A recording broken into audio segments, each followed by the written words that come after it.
But what if you wake up tomorrow completely broke? Bank account empty, bills piling up, what would you do? So today, I'm breaking down self-made millionaire Patrick Bet-David's exact 12-step plan if he had to start from zero. Only practical moves you can start today. Then grab a pen, focus up. Let's get to work building your financial future, now. But what if your bank account is literally on life support? How do you even begin thinking about building wealth? The brutal truth is that most people waste money without even realizing it.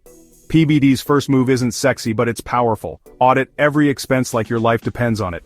Today, print your last 3 months of bank statements. Highlight everything that isn't absolutely essential. Those $5 coffees, gone, streaming services, choose one, eating out, cook at home. But wait, isn't this just penny pinching that won't make a real difference? So consider this. Every $100 you save monthly is $1,200 a year. That's the seed money for everything else we're about to discuss. This isn't permanent. It's emergency financial surgery to stabilize your situation. But how do you actually bring in more cash when you're desperate? So, PBD gets straight to the point. The fastest way to increase income isn't asking for a raise, it's doing what he calls immediate income activities. Then, instead of waiting for the perfect opportunity, start with these. Sell unused items in your home. Walk through every room today. Drive for Uber or DoorDash in all your free time. Offer services on Fiverr or Upwork based on any skills you have. But isn't this just trading time for money? So understand this. In emergency mode, cash flow comes first. PBD emphasizes that having money coming in creates momentum and options. This isn't your forever plan, it's financial CPR. Then commit to bringing in an extra $1,000 this month through these immediate income activities. This isn't about career building, it's about survival. But what's the point of making more if it just disappears? How do you actually start building security? So, PBD's non-negotiable third step is building what he calls a financial oxygen tank, an emergency fund that gives you breathing room. Then the goal is to save $1,000 as fast as humanly possible, then build to 1 month of expenses. This money stays liquid in a high-yield savings account. But why not just invest this money for better returns? So think about this. An emergency fund isn't about returns, it's about preventing disaster. Without this buffer, you're one car repair away from debt. PBD calls this disaster prevention, rather than wealth building. Then automate a transfer of at least 10% of everything you earn to this account. This fund will prevent you from making desperate financial decisions later. But what about long-term income? How do you transform from survival mode to actually building real wealth? So PBD hits hard here. Your income rarely exceeds your personal development. The key is becoming more valuable in the marketplace. Then identify 1 to 3 high-demand skills you can learn in the next 90 days. Digital marketing, sales techniques, technical skills like coding or design, and communication abilities. But aren't skills worthless without credentials or experience? So listen to this. PBD emphasizes that practical skills trump credentials in today's economy. Companies care more about what you can do than what degree you have. Use free resources like YouTube and library books, then commit to 1 hour daily of focused skill development and create a portfolio showcasing these skills. This investment in yourself has the highest ROI possible. But how do you actually monetize these new skills? What's the bridge between learning and earning? So, PBD's fifth move is creating what he calls a money machine, a side hustle that leverages your skills and can eventually replace your job. Then take the skills you're developing and package them into services. The key is starting small, one client, one project at a time, building simple websites for local businesses, managing social media accounts, and offering consulting in your expertise. But what if no one wants to hire you without experience? So follow this strategy. Do 2 to 3 projects for free to build your portfolio. Document everything with before and after results. Use these case studies to attract paying clients. PBD calls this buying your experience. Then set a goal to make your first $500 from your side hustle within 30 days. Reinvest that money into tools that make you more efficient. But what about the debt that's holding you back? How do you handle existing financial burdens? So PBD is crystal clear. Not all debt is created equal. The 6th step is eliminating what he calls consumption debt, primarily high-interest credit cards and personal loans. Then use the debt snowball method. List all debts from smallest to largest balance. Pay minimum on everything except the smallest. Attack that smallest debt with everything extra you have. When it's gone, roll that payment to the next debt. But shouldn't you focus on highest interest rate first instead?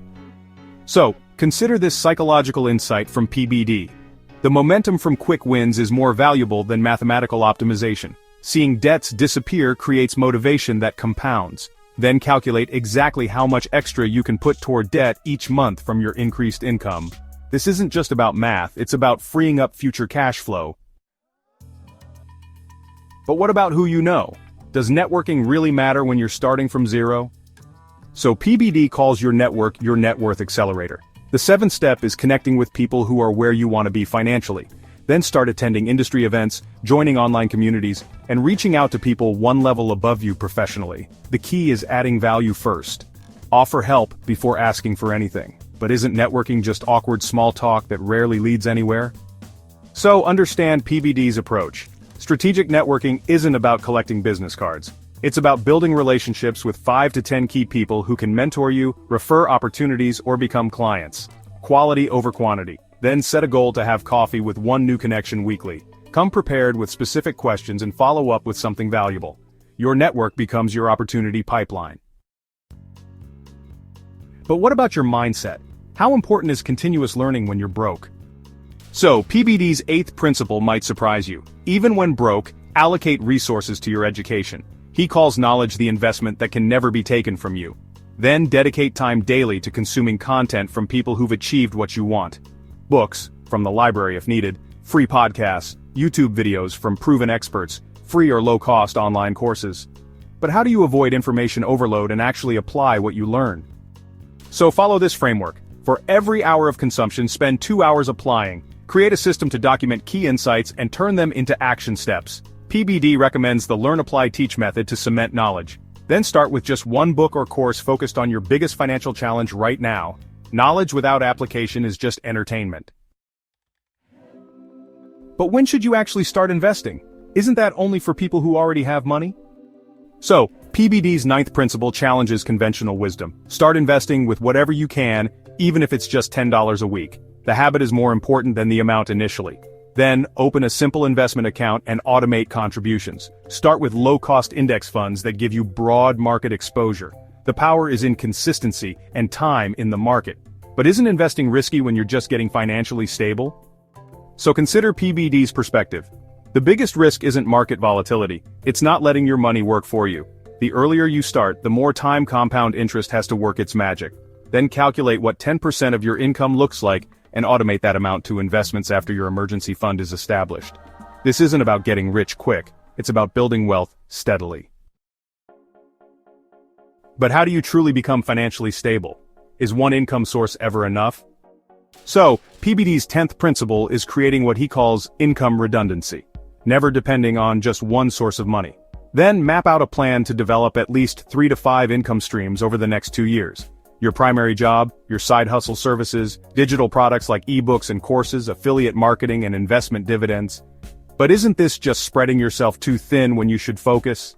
So understand the nuance. You're not building all streams simultaneously. Start with mastering one, then use its profits to seed the next. PBD calls this sequential diversification.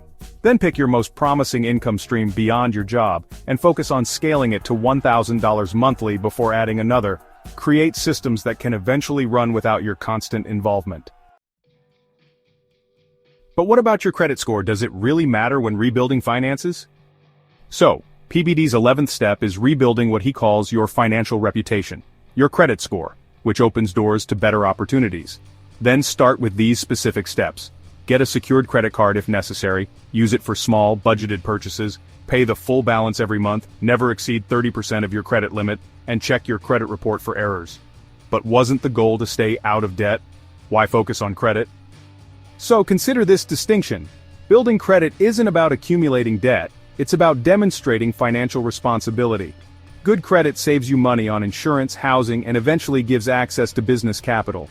Then treat your credit score as a financial vital sign to monitor monthly. The goal isn't perfect credit, it's good enough credit to unlock opportunities without paying the poor tax of high interest rates. But what about your relationship with money itself? Can your thoughts really impact your financial reality?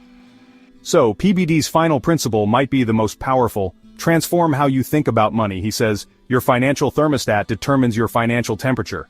Then begin reprogramming limiting beliefs about wealth. Replace "I can't afford it" with "How can I afford it?" Stop saying money is scarce and start seeing abundance. Move from consumer mindset to producer mindset. Surround yourself with people who think bigger. But isn't this just fluffy positive thinking that ignores real financial challenges?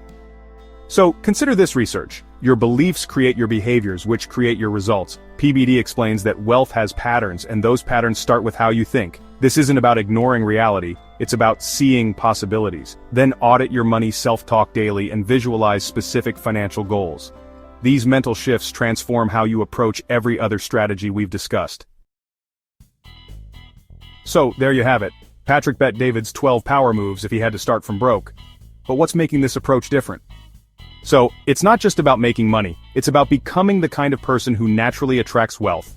Then, the journey from broke to financially free isn't overnight. It's daily disciplines compounded over time. Start with cutting expenses and increasing income immediately, then methodically work through each strategy. Remember, financial freedom isn't just about having money, it's about having options. Each of these steps builds more options in your life. If this video helped you, smash that like button and subscribe for more financial wisdom. Drop a comment with which strategy you're implementing first. Until next time, remember what PBD says. Your financial situation is never permanent unless you stop taking action. Now go build that financial future you deserve.